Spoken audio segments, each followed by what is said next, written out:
Assalamualaikum warahmatullahi wabarakatuh. Selamat pagi Bapak Ibu sekalian. Izin memperkenalkan diri. Saya Yayu Sulistianingsih beserta tim kami, Ibu Neneng Tia Rustiawati, Bapak Ramlan Sugianto, dan Ibu Farida Yuliati. Izin kami mempresentasikan paper kami dengan judul Evaluasi Penerapan Future Ethics dalam Pembangunan Berkelanjutan menuju Indonesia Net Zero Carbon. Pendahuluan. Adapun yang melatar belakangi adalah perubahan iklim dan peningkatan emisi karbon yang telah menjadi tantangan global yang mempengaruhi keberlanjutan kehidupan di bumi. Kemudian memperhatikan nilai-nilai etika dan moral dalam setiap kebijakan yang kita buat untuk mengatasi masalah ini amatlah penting. Dan dengan menerapkan prinsip future ethics, kita dapat memastikan bahwa tindakan yang kita ambil saat ini tidak akan merugikan generasi mendatang, di mana Indonesia sebagai salah satu negara penyumbang emisi karbon terbesar di dunia, menghadapi dilema besar dalam menyeimbangkan kebutuhan pembangunan ekonomi dengan tanggung jawab lingkungan. Filsafat ilmu, khususnya cabang aksiologi dan future ethics, dapat memberikan landasan berpikir yang kritis, sistematis, dan mendalam untuk memahami serta mengatasi tantangan ini. Aksiologi yang dimana berfokus pada nilai-nilai moral dan kegunaan ilmu pengetahuan, kemudian future ethics yang menyoroti pentingnya tanggung jawab manusia terhadap masa depan kehidupan. Metodologi penelitian. Metodologi penelitian yang digunakan dalam studi ini adalah metode deskriptif kualitatif dengan pendekatan kajian pustaka. Hasil dan pembahasan, posisi Indonesia. Dalam konteks pembangunan netral karbon, Indonesia memang menghadapi tantangan yang besar yang memerlukan pendekatan multidimensi.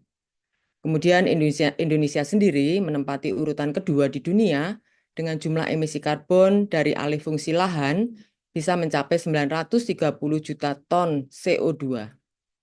Menurut laporan Badan Pusat Statistik dalam neraca arus energi dan neraca emisi gas rumah kaca Indonesia tahun 2018-2022 volume 4, di mana sektor-sektor utama penyumbang emisi karbon di Indonesia pada tahun 2022 meliputi hasil dan pembahasan analisis kebijakan emisi karbon dalam netral karbon Indonesia.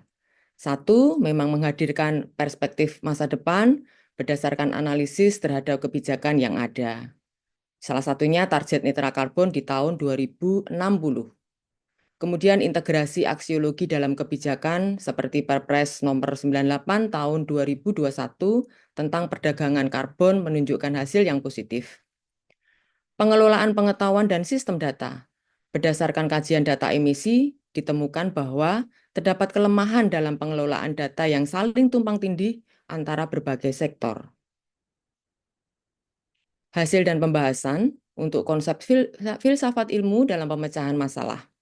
Future ethics dalam kebijakan netral karbon, di mana menekankan tanggung jawab terhadap generasi mendatang dalam kebijakan jangka panjang. Kemudian aksiologi dalam kebijakan netral karbon, di mana kebijakan perdagangan karbon memiliki potensi solusi efektif, tetapi distribusi manfaatnya belum merata. Lalu pengelolaan pengetahuan dan data. Kelemahan koordinasi antar data, antar sektor menghambat pengambilan keputusan kebijakan netral karbon. Kesimpulan. Yang pertama, penelitian ini menunjukkan pentingnya future ethics dan aksiologi dalam mendukung kebijakan netral karbon di Indonesia. Yang kedua, future ethics mendorong kebijakan berorientasi jangka panjang dengan memperhatikan dampak keputusan pada generasi mendatang. Sementara aksiologi menekankan keseimbangan nilai-nilai ekonomi, sosial, dan ekologis. Yang ketiga, kebijakan perdagangan karbon perlu regulasi ketat agar manfaatnya inklusif, termasuk bagi kelompok rentan.